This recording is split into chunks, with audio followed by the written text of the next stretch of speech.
Assalamu alaikum wa rahmatullahi wa barakatuh. Alhamdulillah wa salatu wa salamu ala rasulillah wa ala alihi wa sahbihi ajma'een amma ba'd. So last time in the video that I made, I talked about the purpose of life. And I also talked about how we can find the purpose from religion.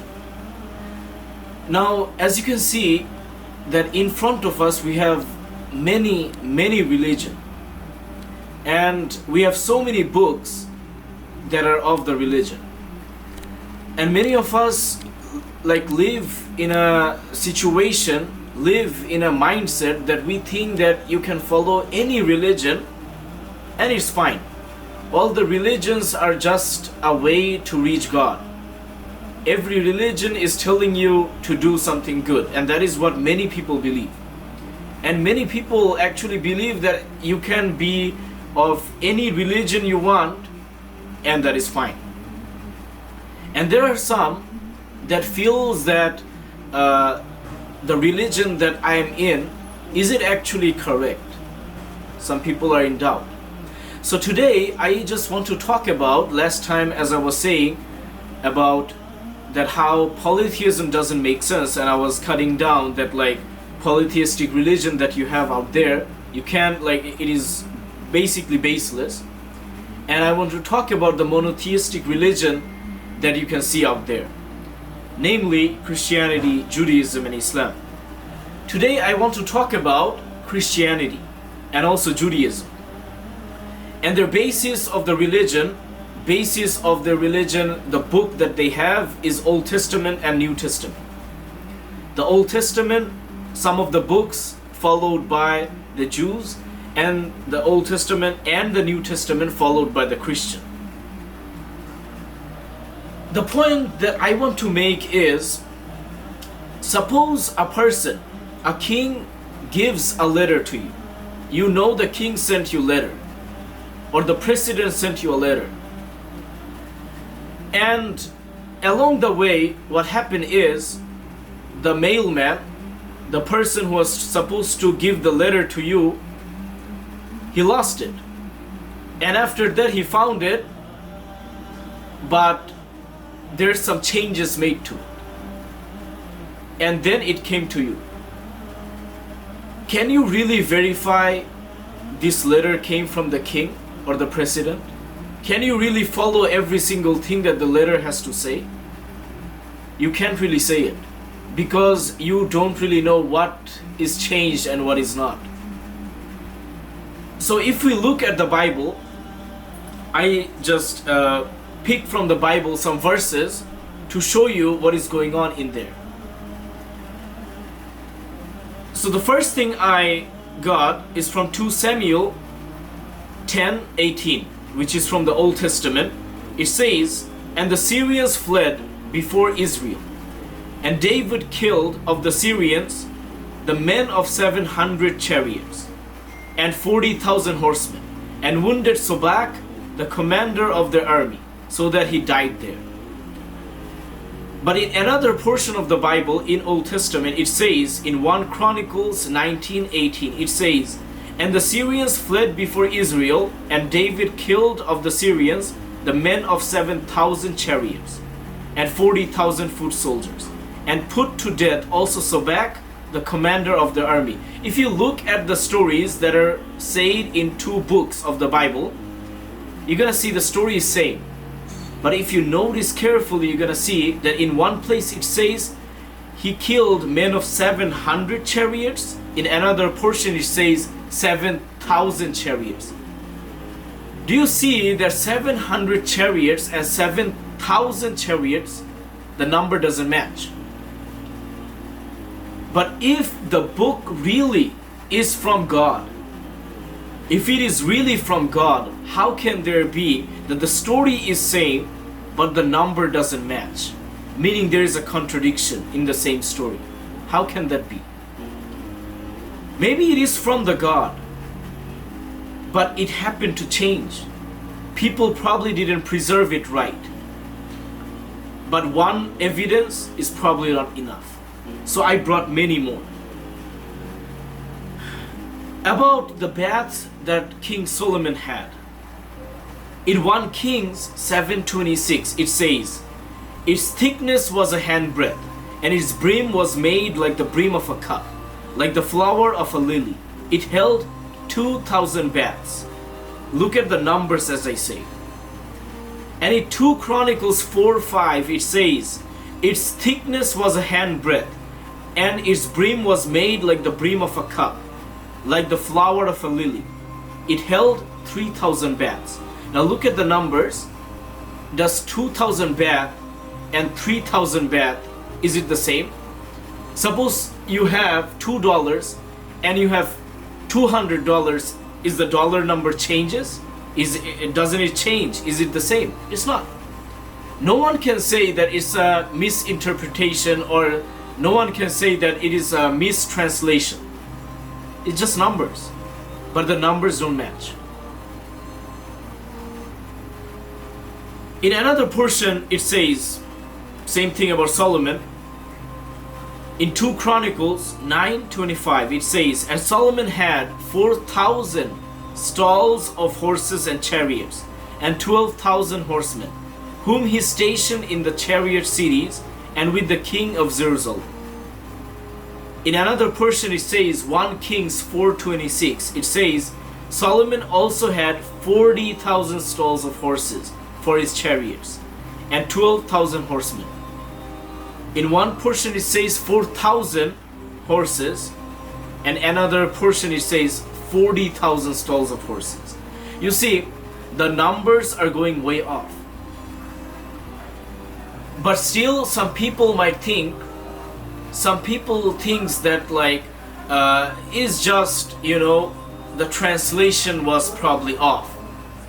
But that is simply not the case.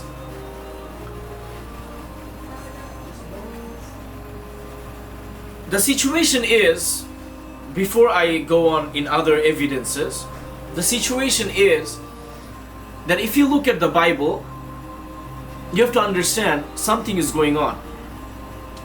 If you look at Jesus Christ, he used to speak in Aramaic. He used to speak in Aramaic.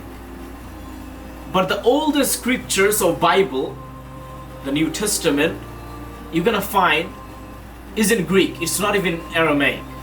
If Jesus spoke in Aramaic, what do you think his disciples that is supposed to write the Bible down, what do you think they spoke in? They obviously spoke in Aramaic, but the Bible, the oldest scriptures of Bible, New Testament, it is in Greek language. And do you know how old they are? You can find them after Jesus Christ, 200 years later, you can find the oldest scriptures. And a compiled book form of the Bible, everything, all the books together, you have to go 600 years later. That is the case for everything.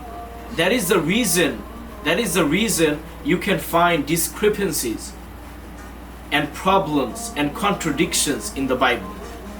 And the contradictions, I'm not making it up. I'm telling you the numbers, you can go in, you can find it out. You can read the Bible yourself.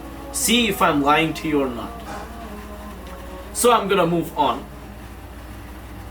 This story goes on about Saul. He was a king.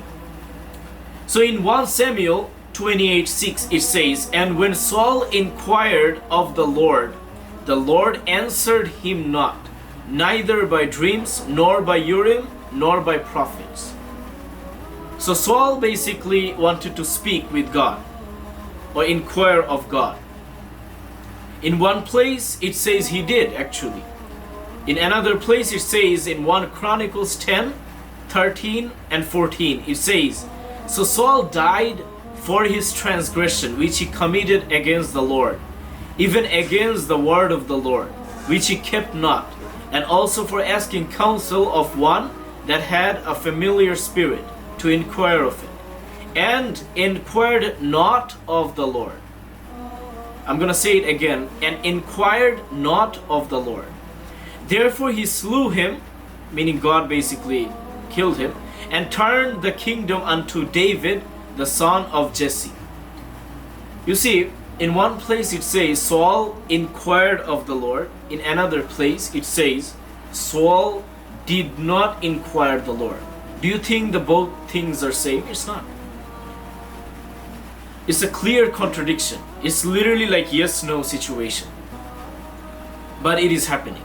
It's not just numbers. I'm trying to tell you that it's not just numbers that the Bible is missing in here. Even in the situation of the story, yes-no situation, it is changing.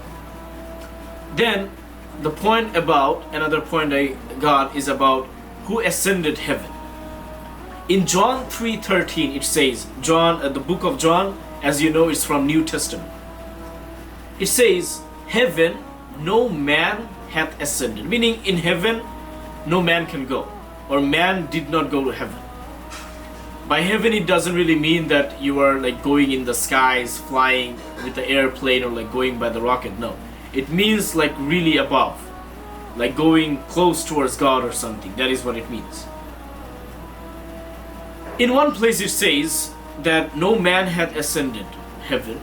In 2 Kings 2:11 it says, and it came to pass, as they still went on and talked, that behold, there appeared a chariot of fire, and horses of fire, and parted them both asunder. And Elijah went up by a whirlwind into heaven. So no man has ascended heaven. But in 2 Kings 2:11 it says Elijah went into heaven. Are they same? No man ascended heaven, but now you can find a man going into heaven. Bible is saying that. So what is going on is that the thing that I want to say is that the story is changing. In the Bible, the situation is changing. It's like one place it says one thing, in another place it says the complete opposite thing. Now tell me, what gave you the assurance that you can use this letter, use this Bible to go and reach God? Who gave you the assurance? Isn't it just like the letter that the king or president sent you, but along the way someone altered it and gave it to you? Isn't it same thing like that? So the thing is that we have to understand that the Bible, it definitely has some contradictions. And when there is contradictions, the situation is that a sane person can say that this thing, even if it comes from God, cannot be intact. And if it is intact, there is no way, if it is intact, there is no way that God can make contradictions.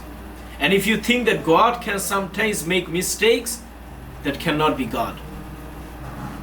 So we have to use our brain and mind to find out which book is out there, which religion is out there that doesn't really have contradictions. And I'm going to end it with just that. May God guide us towards the right path.